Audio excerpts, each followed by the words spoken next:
या तुलसी चाहे बेदिया प्यास के तू ही चरलू तरलू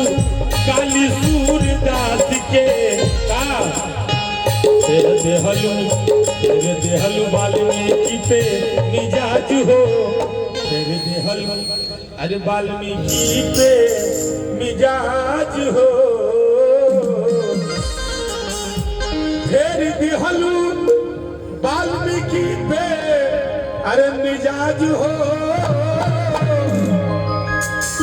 फिर दिहलू ए मैया फिर दिहलू वाल्मीकि पे मिजाज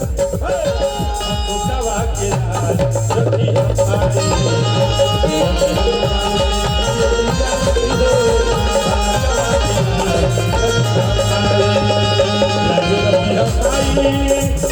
लाज रखी हमारी